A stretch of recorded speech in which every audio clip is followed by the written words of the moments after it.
이제 우리 고모 모셔와야지. 내일 내가 고모네 먼저 갈게. 오빠도 고모네로 올래? 너 왜 이래, 진짜? 니네 고모를 집으로 데려오겠다고? 장난 아니고?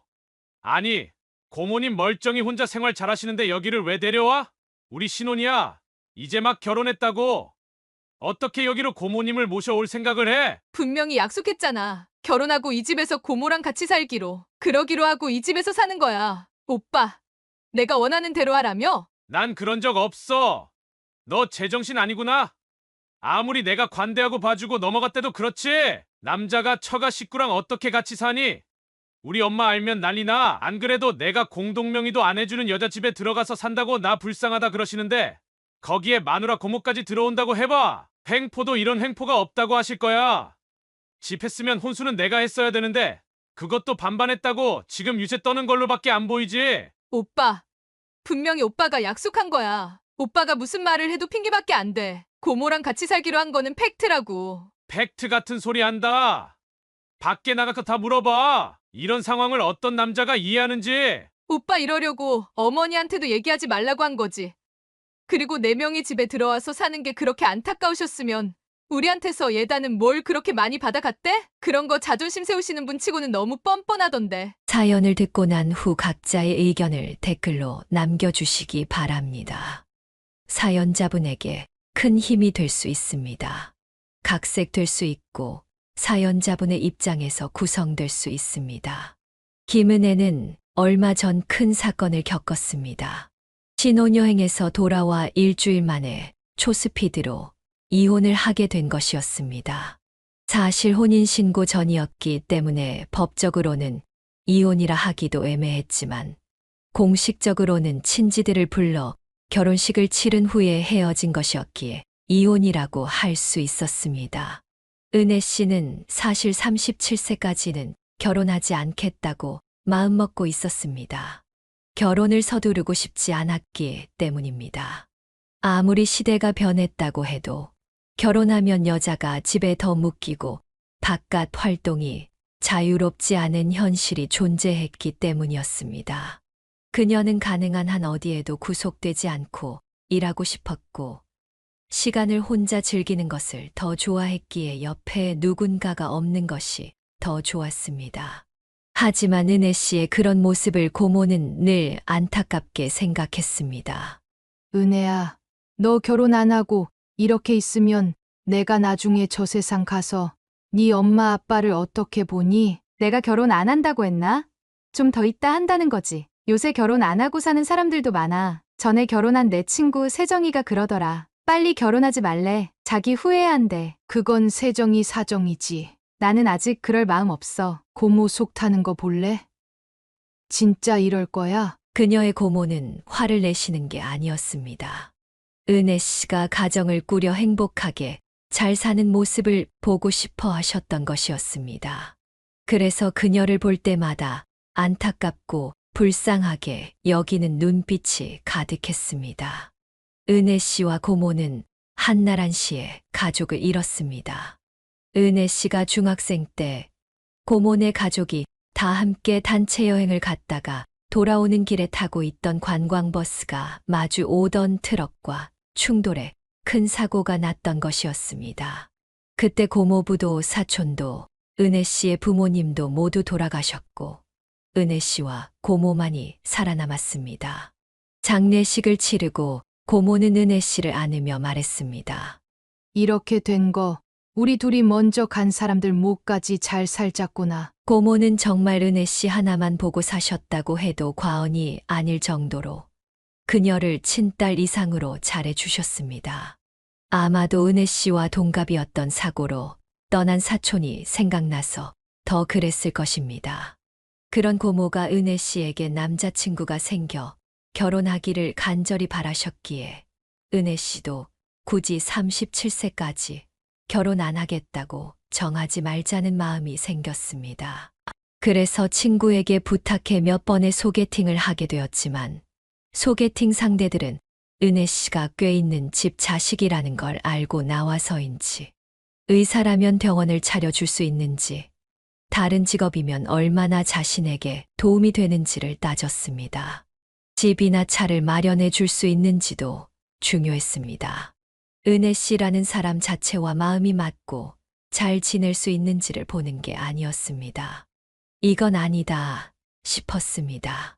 한평생을 같이 살게 될지도 모르는 사람을 만나는데 그녀의 뒷배경에만 관심이 있다면 너무 서글픈 일이었습니다. 그런 사람이라면 결혼 후에 자신이 얻을 것을 다 얻고 마음이 변할 수도 있을 테니까요. 그래서 은혜 씨는 몇 번의 소개팅 후에 친구의 연락을 계속 거절했습니다. 고모는 은혜 씨 아버지가 대표로 있던 회사의 이사였습니다. 원래 대기업에서 임원이 되기 직전이었지만 아버지의 회사로 온 것이었습니다. 아버지가 돌아가신 후 고모는 다른 분과 공동대표로 있다가 얼마 전부터 다시 이사직으로 물러났습니다. 고모의 건강이 예전만큼 좋지 않아서였습니다. 병원에서는 고모가 완전히 일을 내려놓고 쉬기를 권했지만 고모는 아버지가 세우신 회사에 대한 애착 때문에 그렇게 할 수 없었습니다. 동네에서 마주치면 평범한 이웃집 아줌마 같았지만 고모는 대단한 분이었습니다. 아버지가 남겨준 회사를 더 많이 성장시켰기 때문이었습니다. 친구는 소개팅을 하면서 상대 남자들에게 은혜 씨의 집안에 대해 대충 설명했을 것입니다. 그러니 남자들은 은혜 씨보다는 자신들에게 얼마나 많은 지원을 해 줄 수 있는지에만 관심이 있었습니다.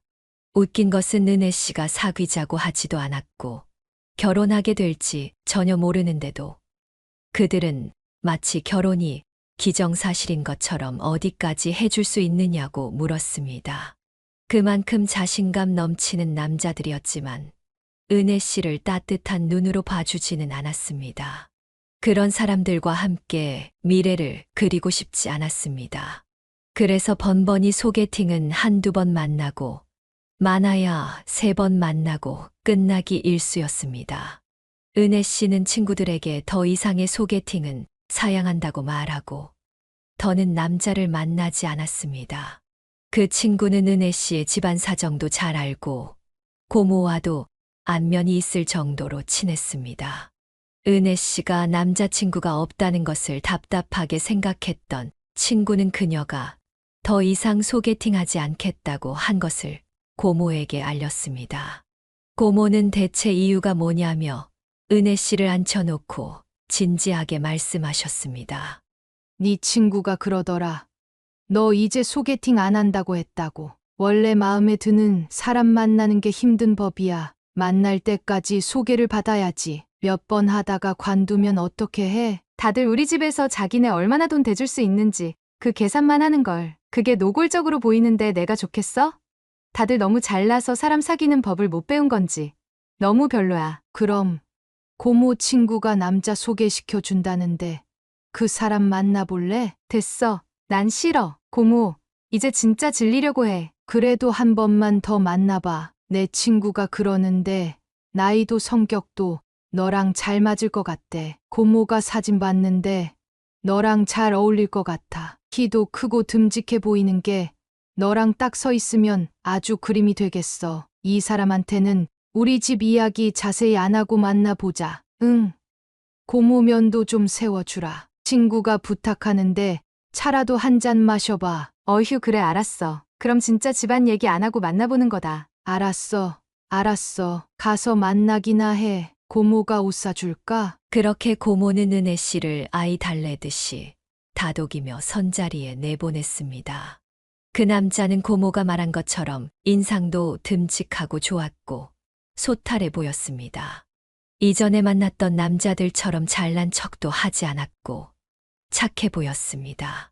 그래서 한 번 더 만나보자는 마음이 들었고 그렇게 시작된 만남은 몇 번이고 계속 이어졌습니다. 마침내 남자는 은혜 씨에게 정식으로 교제를 신청했고 두 사람은 사귀게 되었습니다. 그동안 은혜 씨가 봐왔던 사람들과는 결이 많이 달랐고 남자는 그녀에게 푸근한 모습을 보여주었기에 은혜 씨도 그런 결정을 하게 된 것이었습니다. 두 사람은 사귀고 6개월이 채 안 돼서 남자로부터 프러포즈를 받게 되었습니다. 은혜 씨는 남자에게 자신의 인생 계획에 대해 솔직히 말했습니다. 나 사실은 37살까지 결혼 안 하려고 했거든. 오빠는 나 그때까지 못 기다리지? 굳이 왜 그래야 되는데? 너 나 싫어? 그런 거 아니면 결혼하자. 너도 결혼 전제로 나 만난 거 아니야? 나는 솔직히 그렇거든. 물론 우리 집이 대한민국 어디서나 볼 수 있는 평범한 집안이라 내세울 건 없긴 하지만 사는 게 다 그런 거 아냐? 은혜 너네도 그렇고 우리가 남다르게 산다고 크게 달라지는 건 없을 것 같아. 그저 순리대로 좋은 사람 만나면 사귀고 결혼하고 평범하고 따뜻하고 오순도순 사는 거 그게 제일인 것 같아. 은혜 너는 그렇게 생각 안 해? 소박한 인생관을 가진 남자의 말은 은혜 씨를 감동시켰습니다. 지금까지 만난 남자들은 다 자기가 가질 것을 생각해서 그녀와 결혼하려고 했으니까요. 은혜 씨는 저도 모르게 알겠다고 결혼하자고 했습니다. 하지만 마음 한편에서는 사라지지 않는 불안함이 있었습니다. 은혜 씨는 고모가 어떤 사람인지 알게 되면 사람이 변할까봐 겁이 났습니다. 그래서 은혜 씨는 고모에게 상견례 때에도 집안 사정을 알리지 말자고 했습니다. 네가 하도 집안 얘기하지 말자고 해서 나도 친구한테 신신당부하긴 했어. 그 집에서는 내가 뭘 하는지도 모를 거야. 그래도 결혼할 사이인데 서로 툭 터놓고 알 건 알아야지. 근데 요새는 결혼하고도 혼인신고 늦게 하는 거 알아? 살다가 어떻게 될지 몰라서 그런데 내가 경우 오빠를 의심하는 것 같아. 좀 그렇긴 하지만 그래도 고모가 이사라는 거. 우리 아빠가 원래 그 회사 창업자라는 거 몰랐으면 좋겠어. 우리 돈 있는 거 알면 또 어떻게 나올지 모르겠고 사람 어떻게 변할지 아무도 모른대. 알았어. 네 말대로 해 그럼. 그래도 경호 걔는 좀 다르지 않겠니?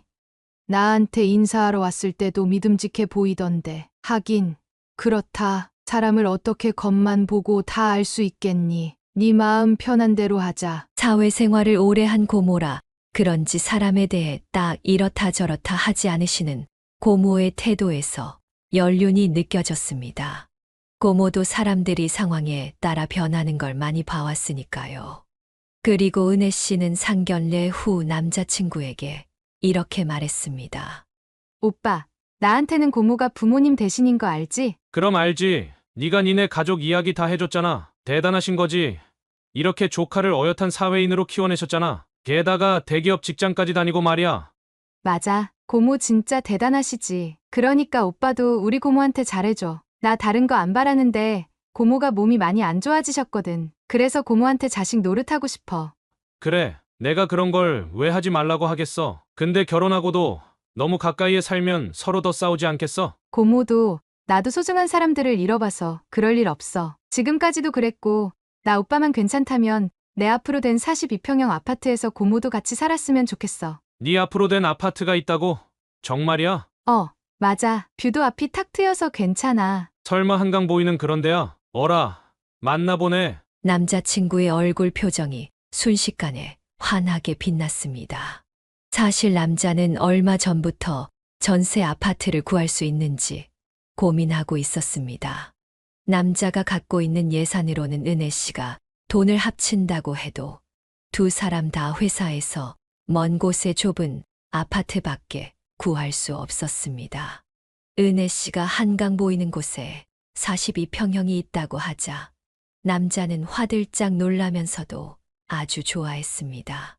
응, 나한테 아파트가 있는데 거기서 살면 될 것 같아. 대신 고모도 같이 살았으면 해. 아, 그래. 그럼 그 문제 생각해보자. 그나저나 정말 잘 됐다. 집 문제가 이렇게 해결될 줄은 진짜 꿈에도 몰랐어. 은혜, 너 생각보다 더 야무지구나. 어떻게 그런 집을 마련한 거야? 대단한데. 실은 돌아가신 아버지가 내 앞으로 남기신 거야. 그래서 고모도 안 건드리고 그냥 두신 거지. 그렇게 나 생각해주는 고모니까 오빠도 이해하지.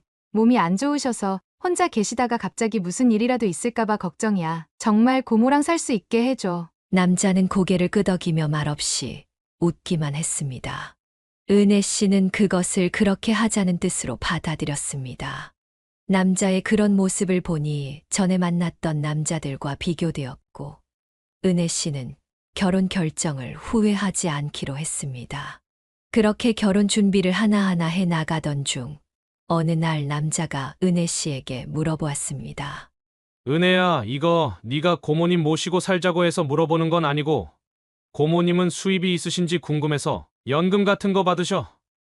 실은 니네 형편이 우리보다는 좀 나은 것 같다고 눈치는 챘어. 니네 빌라라고 해서 일반 빌라 생각했는데 부촌에 있는 그것도 정원까지 따로 달린 단독주택 같은 데일 줄은 몰랐거든. 근데 그게 다 네가 번 거나 네 앞으로 된 부모님 유산일 수도 있겠더라고. 아버님이 네 앞으로 아파트 남겨놓으셨다고 하니까 말야. 그래서 너 아니면 고모님 생활 안 될까봐 그런 건가 해서 말야. 우리 어차피 결혼할 사이인데 이런 건 솔직해도 되잖아. 우리 집은 네가 와서 본 그대로야. 아빠 고등학교 교사로 정년 퇴직하시고 지금 있는 34평형 아파트 자가이고 엄마는 그냥 가정주부이신 거. 지금은 아빠 연금 받으시고 고모도 고모부가 남겨주신 거 있어. 그리고 할아버지가 좀 잘 사셨대. 그래서 먹고 사는데 걱정은 없으셔. 같이 살자고 하는 거 고모가 싫다고 몇 번이나 말하긴 했어. 고모 혼자 얼마든지 생활할 수 있는데 서로 불편하다고. 근데 내가 마음이 안 그래. 오빠, 우리 집 인사 왔을 때 고모한테 아들처럼 효도하고 싶다고 했잖아. 나 그 말 듣고 그때부터 고모랑 같이 살아도 되겠다고 결심한 거였어. 실제로 남자는 인사 왔을 때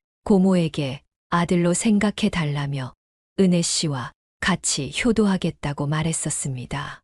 고모는 그 말을 듣고 너무 고마워하며 눈시울까지 붉혔습니다. 아, 그랬었지. 내가 그때는 좀 오버를 했던 감이 있네. 오버? 그럼 그 말이 전부 빈말이라는 거야? 그럴 마음도 없는데 결혼 승낙 받으려고 그랬단 거야? 은혜 씨는 남자의 반응에 당황하며 물었습니다. 그녀의 질문에 남자는 잠시 망설였지만 이내 솔직히 대답했습니다. 에이, 그런 뜻은 아니고 농담이지. 뭐 그렇게 예민하게 반응해? 난 그런 말에 예민해. 그러니까 농담이라도 진심 가지고 장난치는 말은 하지 말아줘. 은혜 씨가 정색하자 남자친구는 당황하며 알겠다고 했습니다. 그동안 은혜 씨가 만났던 남자들이 다들 돈만 보고 접근했기 때문에 그녀는 가벼운 빈말조차도 싫어하게 된 것이었습니다. 이 사실을 모르는 남자친구는 은혜 씨를 좀 이상하게 보기는 했지만 은혜 씨는 이렇게 강하게 나가야 다음에도 마음을 가지고 장난치려는 생각을 하지 않을 것 같아서 일부러 세게 반응한 것이었습니다. 아무튼 남자친구는 은혜 씨의 고모에게 경제적 능력이 있다는 것을 알고 나서는 금세 표정이 편해졌습니다. 이렇게 얼굴에 모든 감정이 드러나는 사람일 줄은 몰랐다고 은혜 씨는 속으로 생각했습니다. 그러나 결혼 준비를 하면서 보니 남자친구의 집안 사정은 은혜 씨나 고모가 고모의 친구로부터 들었던 것보다도 훨씬 좋지 않았습니다. 남자친구는 그저 평범하다고 했지만 실상은 평범함보다는 어려운 쪽에 가까웠습니다. 혼수 준비 때문에 한 번 남자친구의 어머니를 따로 만났을 때 남자친구의 어머니는 은혜 씨가 집을 해오는 것에 대해 무척 고마워했습니다. 아, 진짜 우리 경우가 복이 많나 보다. 이렇게 아파트까지 갖고 있는 색시를 얻을 줄 누가 알았겠어. 우리가 집을 해줄 수 있는 형편이 아니었는데 정말 고맙다. 그렇게 말하며 남자친구의 어머니는 은혜 씨의 손을 덥석 잡고는 말을 이었습니다. 그런데 말이야. 혼수 그거 반반으로 하면 안 될까? 이런 말하기 부끄럽지만 우리 형편이 혼수도 넉넉하게 해주기에는 좀 무리가 있어. 애 아빠 재작년 암 수술하고부터 계속 돈이 쪼들리거든. 물론 보험 처리가 되기는 했지만 그게 다가 아니잖아. 아직 이런저런 어려움이 있구나. 네, 그래요. 그렇게 하죠. 아, 정말 네가 이렇게 시원시원하니 내가 말하기 편하구나. 있지. 우리 예단은 그래도 구색을 좀 맞춰줬으면 해. 집도 네가 해오고 혼수도 반반 하자는데 예단 이야기한다고 네가 싫어할지 모르겠다만 이건 문제가 다르잖니. 체면이라는 것도 있고 말야. 남자친구의 어머니는 말끝에 자기네 예단은 잘 챙겨달라며 쪽지까지 준비해 은혜 씨에게 건넸습니다. 사실 남자친구를 만나기 전 남자친구는 은혜 씨에게 고모와 자신들이 함께 사는 것을 어머니에게는 말하지 말아 달라고 부탁한 적이 있었습니다. 또 남자친구는 어머니가 지금 좀 위축돼 있으니 원하는 것을 해달라고 말했습니다. 은혜 씨는 그 쪽지에 적힌 예단 목록을 보고 그때부터 기분이 나빠지기 시작했습니다. 은혜 씨가 아파트가 있고 고모 역시 생활에 문제가 없다는 걸 알고 나니 뭔가 한껏 은혜 씨 가족을 이용하려는 것 같아 보였습니다. 그날 남자친구의 어머니와 헤어진 후 저녁에 은혜 씨는 남자친구를 만났습니다. 은혜 씨는 그날 연차를 냈고 남자친구는 회사가 끝난 후 은혜 씨를 만난 것이었습니다. 남자친구는 저녁을 먹으며 자신의 어머니가 굉장히 신나셨다는 말을 했습니다. 그 말을 하는 남자친구의 얼굴은 더욱 신나 보였습니다. 엄마 친구 아들이 결혼하는데 사돈딸 집에서 그렇게 예단을 잘해서 보냈다고 자랑을 했나 보더라고. 그래서 엄마가 기가 많이 죽어 있었거든. 근데 오늘 내가 두말 없이 예단 목록 적은 거 가져갔다고 되게 좋아하셨어. 내 부탁 들어줘서 고마워, 은혜야. 나 너 만나고 일이 다 잘 되는 것 같아. 회사도 다음 주부터는 새로운 데로 출근할 거야. 그래, 잘 됐네. 근데 오빠도 잊지 않았지. 우리 고모랑 같이 살기로 한 거. 그래서 고모 가구도 새로 사려고 해. 그건 나 혼자 사러 갈까? 은혜 씨의 말에 남자친구는 당혹스러워 하더니 먹던 것을 입 밖으로 뱉을 뻔했습니다. 뭐? 너 그거 진심이었어? 그럼 내가 빈말이라도 했다는 거야? 오빠는 그럼 내가 빈말하는 줄 알고 생각해보자고 한 거야? 오빠 그때 분명 웃으며 고개 끄덕였잖아. 아, 아니야. 그럴 리가. 그냥 확인해 본 거야. 그래, 알았어. 네가 하고 싶은 대로 해. 네가 부모님처럼 생각하는 고모님인데 같이 살고 싶은 거 당연해. 고모가 몸도 안 좋으시니까 말야. 고모님은 여전히 싫다고 하시는 거 아니야? 그래도 내가 같이 살자고 할 거야. 지금은 다만 한 1년만이라도 같이 살았으면 해. 그만큼 몸이 안 좋으시거든. 에휴, 얼른 나아지셔야 할 텐데. 그래야 너도 마음 놓고 다른 일 하지. 빨리 좋아지셨으면 좋겠다. 남자친구는 한숨을 쉬며 말했습니다. 그러더니 이내 자신이 옮기게 된 회사 이야기를 신나게 풀어놓기 시작했습니다. 사실 남자친구가 회사를 옮기게 된 것은 은혜 씨의 고모가 힘을 써서였습니다. 지금 직장보다 고모의 회사가 조건이 더 좋았고 마침 경력직 모집 기간이어서 고모는 남자친구에게 이력서를 넣으라고 권유했습니다. 그리고 고모는 현재 회사의 대표에게 직접 말해 남자친구가 채용될 수 있도록 최선을 다해 그를 도와줬습니다. 전 직장보다 직급도 높고 연봉도 오르며 상여금까지 더 받을 수 있는 자리였습니다. 남자친구는 신이 나서 아주 얼굴이 활짝 폈습니다.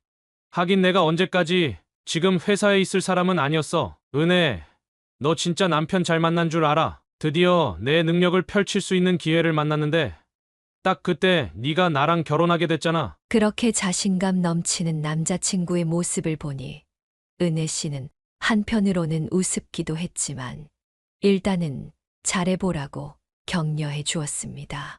고모가 조카 사위의 길을 살려주기 위해 한 일이었는데 남자친구는 그것이 온전히 자신의 실력으로 이직하게 된 것이라고 믿고 있는 듯 보였습니다. 은혜 씨는 그런 그의 자존심을 상하게 하고 싶지 않았습니다. 결혼 준비는 착착 진행되었고 고모는 남자친구 어머니가 원하는 대로 예단을 다 마련해 보내주었습니다. 결혼식 날 입이 찢어져라 웃고 있던 남자친구의 어머니의 얼굴은 지금도 잊을 수가 없습니다. 고모가 준비해준 명품 미니백을 들고 귀걸이, 목걸이, 반지까지 하고서 남자친구의 어머니는 사람들 앞에서 패션쇼 하듯 거들먹거렸습니다. 솔직히 말해 신부인 은혜 씨보다 더 나서는 모습이었습니다. 오죽하면 식장 직원과 매니저가 신랑 어머님, 신부보다 뒤에 있으셔야 합니다라고 말할 정도였습니다. 그래도 너무 기분이 좋아서 은혜 씨는 그러려니 하고 넘어갔습니다. 고모도 그저 가만히 미소만 짓고 있었습니다. 아무튼 결혼식을 마치고 은혜 씨와 남편은 바로 신혼여행을 떠났습니다. 요즘은 대부분 결혼식 후에 호텔에서 하루를 보내며 피로를 풀고 신혼여행을 떠나지만 남편은 서울 시내 호텔에서 묵는 돈이 아깝다며 바로 신혼여행을 가자고 주장했습니다. 은혜 씨는 어차피 하루 호텔에서 쉬나 비행기에서 자나 그게 그거라고 생각해서 동의했지만 그것은 그녀의 판단 착오였습니다. 남편은 비행기에 타자마자 창피할 정도로 큰 코를 골며 잠들었고 나중에는 승무원이 와서 남편을 깨울 정도였습니다. 승무원이 깨우자 남편은 성질까지 냈습니다. 은혜 씨는 그때까지 보아온 남편과는 전혀 다른 모습에 얼마나 당황했는지 몰랐습니다. 신혼여행을 떠나는 그 순간부터 남편은 전과는 다른 모습을 보이기 시작했습니다. 비행기에서 내려 짐을 찾을 때도 남편은 자기 캐리어만 찾아서 먼저 나갔습니다. 게다가 남편은 자기 캐리어 2개 중 하나만 가지고 나가서 은혜 씨는 무거운 캐리어 2개를 질질 끌며 남편을 따라가야 했습니다. 빨리빨리 좀 움직여. 이렇게 늑장 부리면 호텔에 언제 도착하냐? 얼른 짐 풀고 나가야지. 그럼 오빠가 이것 좀 들어. 나 너무 무겁단 말이야. 야, 바로 요 앞에서 택시에 실을 건데 뭐가 무겁다고 그래? 연약한 척 좀 하지 마. 그 후로도 호텔에서도 남편은 5만 가지 잔심부름을 모두 은혜 씨에게 시켰습니다. 프런트에 연락하는 것은 물론 쇼핑하고 생긴 비닐봉투나 포장지 버리는 것도 쓰레기통 몇 발자국만 가서 버리면 되는데도 남편은 그저 어지르기만 했고 은혜 씨에게 다 치우라고 했습니다. 오빠가 좀 치워. 바로 테이블 아래에 휴지통 있는데 거기다 놓는 게 그렇게 어려워? 너 혹시 이런 일은 무조건 남자가 해야 된다고 생각하는 거냐? 결혼하면 뭐든 공평하게 해야 되는 법이야. 누구든 눈앞에 보이는 거 치워야 되면 알아서 치우는 거. 그게 공평한 결혼 생활 아니겠어? 그러니까 오빠 눈앞에 있는 거 오빠가 치워. 왜 굳이 옷 정리하는 나더러 하라는 건데? 오빠 말대로라면 집에 가서도 공평하게 오빠가 빨래도 하고 청소랑 요리도 할 거지. 누구든 눈앞에 보이는 거 자기가 하면 되는 거니까. 야, 아무데나 좀 갖다 붙이지 마. 되게 따지고 드네. 은혜 씨는 남편의 어머니가 예단 목록을 내밀었을 때 느꼈던 불편한 기운을 다시 느꼈습니다. 신혼여행 기간은 12일이었는데 그 사이 남편은 사사건건 짜증을 내고 화를 내며 별것 아닌 일에 삐지기까지 했습니다. 은혜 씨는 신혼여행 와서 싸우고 싶지 않다는 생각에 먼저 말 걸고 남편의 기분을 풀어주려 노력했습니다. 듬직하고 편안한 사람이라 생각했던 남편은 사실 쓸데없는 자존심으로 가득한 속 좁은 남자였습니다. 은혜 씨는 싸우고 싶지 않아 계속 대화로 풀려고 애썼습니다. 그런 일이 12일 동안 반복되었고 은혜 씨는 결혼하고 하루도 안 돼 변해버린 남편에게 실망이 컸습니다. 집에 돌아온 은혜 씨는 이틀 후에 회사에 출근해야 했기 때문에 집 안 청소를 미리 하느라 정신이 없었습니다. 그런데 남편은 그 사이 게임을 하거나 주식을 하겠다며 잘 알지도 못하는 주식판을 들여다보며 손가락 하나 까딱하지 않았습니다. 은혜 씨는 남편이 연봉이 오르고 여유가 생기니 쓸데없는 일에 열을 올리는 것 같다고 생각했습니다. 이런 사람은 가장 위험한 부류라며 은혜 씨는 완전히 속았다는 느낌에 열불이 났습니다. 그리고 남편이 고모를 모셔 오라는 말을 한마디도 하지 않는 것이 이상하게 느껴졌습니다. 은혜 씨는 남편이 고모와 함께 산다는 약속도 딴소리를 할 것 같다는 기분이 들었습니다.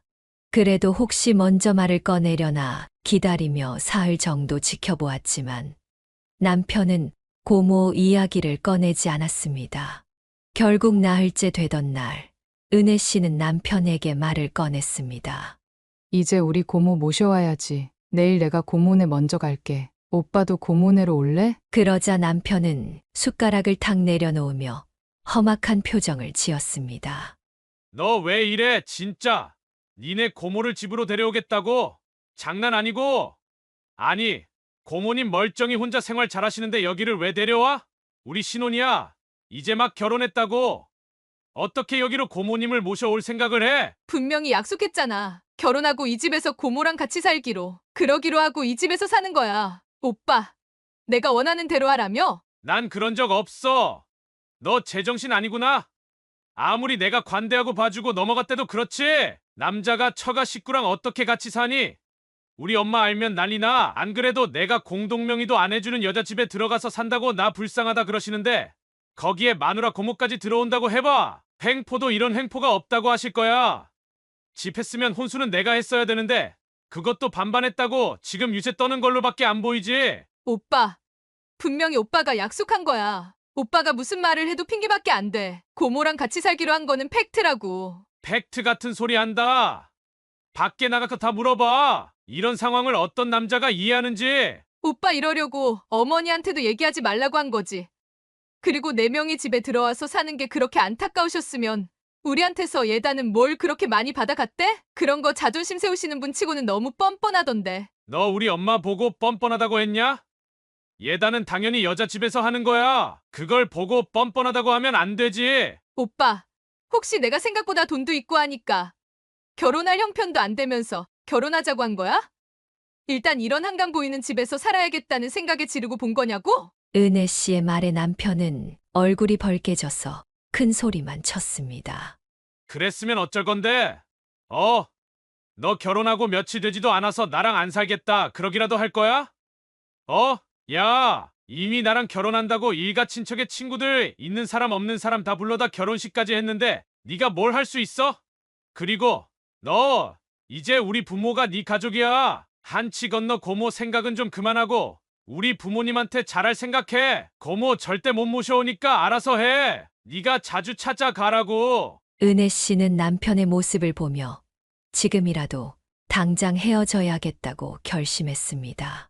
남편은 은혜 씨가 그런 결심을 한 줄도 모르고 거실로 가서 TV 화면에 게임기를 연결해 게임을 하고 있었습니다. 은혜 씨는 다시 한번 남편에게 물었습니다. 정말 우리 고모 안 모실 거야? 야, 너 말귀 못 알아들어? 내가 절대 안 된다고 했잖아. 지금 오빠 무서운 거 없나 본데. 오빠 잘 생각해. 너나 잘 생각해. 혹시 이혼 그딴 거 얘기하려고 그러냐?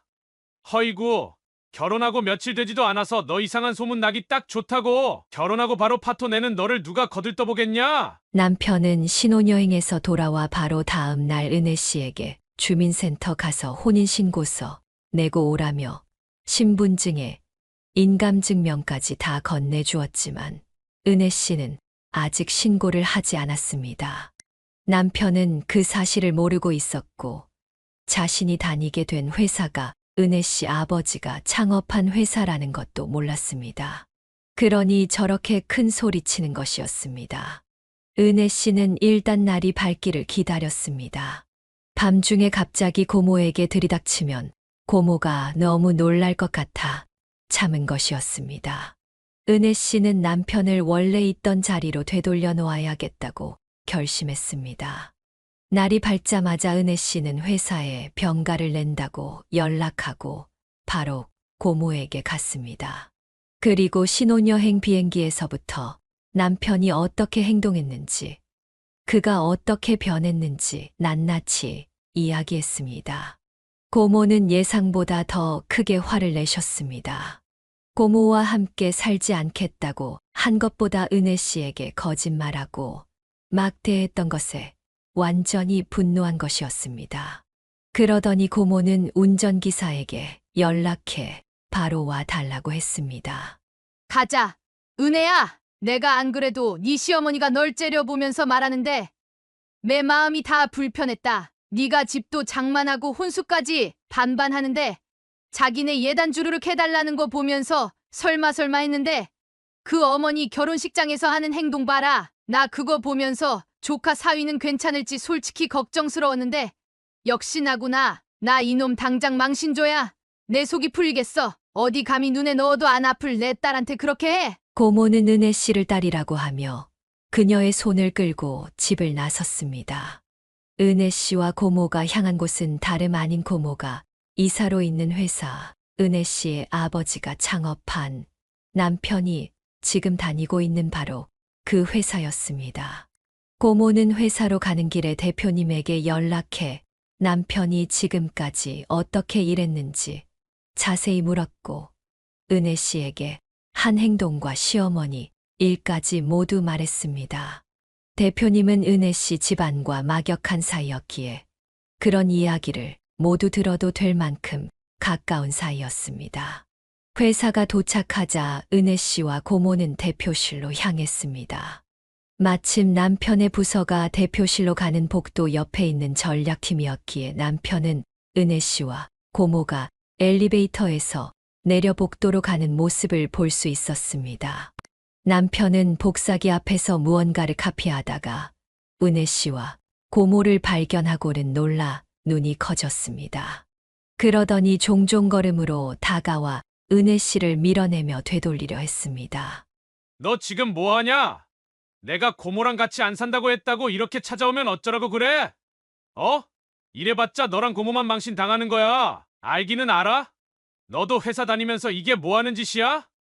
당장 고모 모시고 돌아가. 이런다고 해결될 일 아니야. 고모님도 그렇지. 이렇게 무작정 여기까지 오시면 어떡해? 참나. 이래서 집에만 있는 사람들은 안 된다니까. 그 순간 뒤에서 고모가 나타나셔서 남편에게 소리쳤습니다. 너 당장 우리 은혜한테서 떨어지지 못해. 고모의 무서운 목소리에 남편은 놀라서 은혜 씨 곁에서 물러났고 고모는 은혜 씨를 데리고 대표실로 성큼성큼 들어갔습니다. 남편은 놀라서 쫓아오다가 비서에게 제지당해 문 앞에서 막혔고 전략팀에서는 직원들이 수군거리며 난리가 났습니다. 그 가운데 전략팀장이 은혜 씨를 보고는 목례를 했습니다. 고모와 은혜 씨를 알아본 것이었습니다. 남편은 회사에 온 지 얼마 되지 않았기에 전 회사 동료들에게만 청첩장을 돌려 결혼식에 전략팀 동료들이 거의 오지 않았습니다. 그러니 회사에서는 대표님만이 은혜 씨 결혼식에 참여했지만 남편은 대표님의 얼굴을 잘 몰라 알아보지 못했던 것입니다. 대표님은 직접 문을 열고 은혜 씨와 고모를 맞아 주었습니다. 어우, 김이사 기다리고 있었어. 은혜도 들어와라. 대표님이 고모와 은혜 씨에게 친절하게 대하는 반면 남편에게는 냉정하게 말하자 남편은 완전히 굳어버려 어쩔 줄 몰라 했습니다.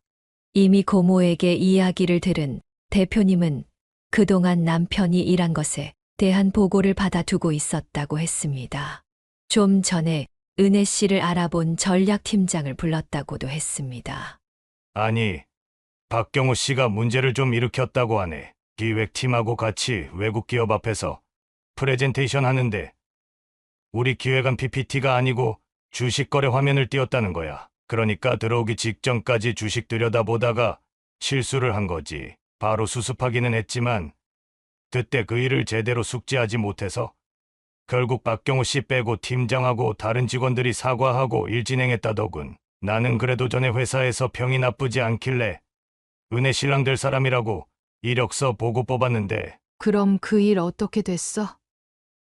결론 난 거야? 수주는 우리가 못하게 된 건 맞아. 이런 일 한 번도 없었는데 그럼 그거 문제 삼아서 내보내지. 혹시라도 고용노동부에 신고라도 하면 내가 다 알아서 처리할게. 나 저놈 이대로 못 둬. 우리 은혜 속이고 신혼여행 때부터 속 썩인 놈이야. 어떻게 된 남자놈들이 하나같이 다 돈만 보고 달려드는 건지 알 수가 없네. 그런 인간들이 너무 많지. 돈 보면 안면 싹 바꾸고 그러니 의심하게 될 수밖에 없고. 고모와 대표님은 이미 마음을 굳히신 듯 보였습니다. 고모는 그 자리에서 남편을 소개해준 친구에게도 전화를 걸어 지금까지 있었던 일을 모두 말했습니다. 고모의 친구는 전화로 은혜 씨에게 미안하다며 사과까지 했습니다. 이야기를 마무리하고 나오자 남편은 저만치 서서 안절부절 못하고 있었습니다. 은혜 씨와 고모가 이야기하는 동안 팀장에게 무언가를 들은 것 같았습니다. 남편은 곧바로 은혜 씨와 고모 앞에 다가오더니 90도로 허리를 숙였습니다. 그리고 은혜 씨에게 말했습니다. 은혜야, 내가 진짜 실수했어. 미안해. 아니, 고모님이 이사님이고 돌아가신 장인어른이 여기 창업자이신 줄도 모르고 다 무지해서 생긴 일이니 한 번만 용서해줘. 고모님, 제가 잘못했습니다. 제가 모르고 그랬어요. 정말 드릴 말씀이 없습니다. 응. 할 말 없어도 괜찮네. 그러니 당장 은혜 아파트에서 네 짐 가지고 나가. 네 돈 들여서 산혼수도 다 갖고 나가. 우리 그딴 거 필요 없거든. 아니, 그래도 딸처럼 아끼시는 조카가 결혼하자마자 이혼녀 되게 하시는 건 아니죠. 아무리 화나셔도 좀 이성적으로 대처해 주세요. 우리 회사 이사님답게요. 자네 지금 나 가르치나? 원참. 고모가 남편을 노려보며 말했습니다. 은혜야, 네가 말해봐. 네가 이혼녀 되니? 아니, 오빠. 나 혼인신고 안 했어. 나 결혼 전부터도 혼인신고는 좀 늦게 할 생각이었거든. 내가 분명히 신분증하고 인감 줬잖아. 근데 안 했다고? 그러게, 나한테만 맡기지 말고 같이 가자고 하지 그랬어. 그렇게 나만 부려먹지 않았으면 나도 마음이 바뀌었을 수 있는데. 이번에는 대표님이 남편에게 말했습니다. 자네 여기로 데려오자고 한 것도 장 이사님이었어. 나는 자네 같은 직원이 우리 회사에 있는지도 몰랐다고. 그런데 자네는 우리 회사 와서 얼마 되지도 않았는데 사고부터 쳤더군. 그것도 그렇고 자네 여기 있으면 여러 가지로 곤란할 것 같아서 자네 징계 문제 논하기로 했네. 그러니 집에 가서 기다려.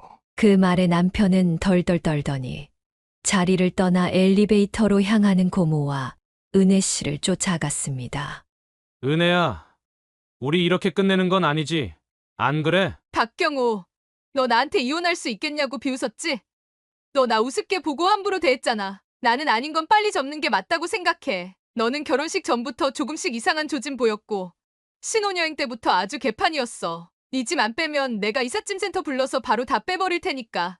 그런 줄 알아. 남편은 지하 주차장까지 따라와 은혜 씨의 차 앞에 무릎을 꿇고 앉아 싹싹 빌었습니다. 은혜 씨는 한 보름간 남편이 폭군처럼 군 것을 생각하며 후련한 기분이 들었습니다. 정말 사이다라는 말이 딱 어울렸습니다. 이미 남편의 본 모습을 다 봐 버린 은혜 씨는 정이 다 떨어졌고 만에 하나 남편과 같이 산다고 해도 남편이나 시댁 사람들을 절대 믿을 수 없을 것 같았습니다. 그래서 냉정하게 남편을 뒤로하고 그 자리를 떠났습니다. 집에 오자마자 은혜 씨는 실제로 이삿짐 센터를 불러 남편의 짐을 모두 정리해 시댁으로 보내버렸습니다. 은혜 씨는 자신의 짐도 챙겨 고모네 집으로 들어갔습니다. 현관문 비밀번호는 물론 다 바꾸고 나왔습니다. 결혼한 지 얼마 되지도 않았고 혼인신고도 하지 않아서 정리하는데 복잡한 일은 하나도 없었습니다. 남편은 몇 번이고 집에 와서 미안하다, 잘못했다, 용서해달라며 소리를 지르고 난리를 쳤지만 은혜 씨와 고모는 꼼짝도 하지 않았습니다. 시어머니까지 찾아와 사람 됨됨이를 운운했지만 고모는 집까지 해간 며느리한테 예단 목록을 그렇게 보내는 건 사람 됨됨이냐며 따끔하게 말하자 시어머니도 더 이상 아무 말 못하고 가버렸습니다. 고모가 자꾸 이런 식으로 나올 거면 예단 다 돌려달라고 하자 그때부터는 2번 다시 연락도 하지 않았습니다. 시댁 사람들은 결국 사람보다 돈이 먼저였던 것입니다. 그렇게 은혜 씨는 남편과의 아주 짧은 인연을 끝내고 일상으로 돌아왔습니다. 얼마 지나지 않아 남편은 회사도 그만두었고 예전 회사에도 소문이 퍼져 돌아가지 못했습니다. 이런 일을 겪고 나니 결혼이 쉬워졌고 은혜 씨는 몇 년 동안 일에만 매달려 살았습니다. 벌써 5년 전쯤의 일입니다. 그 후로 고모는 은혜 씨에게 결혼하라는 말을 한 번도 하지 않았습니다. 은혜 씨는 그 일을 통해 중요한 인연을 맺는 것에 대해 다시 한번 깊이 생각하게 되었습니다. 혼자 살게 되더라도 성급하게 사람과 인연을 맺지 않기로 다짐했습니다. 은혜 씨의 사연은 여기까지입니다. 혼인신고를 안 한 은혜 씨가 현명합니다. 사연을 듣고 댓글로 의견을 남겨주시기 바랍니다. 사소한 의견일지라도 사연자분에게는 큰 힘이 됩니다. 노골적인 악성 댓글은 사연자분에게 상처가 될 수 있으니 삼가 주시기 바랍니다.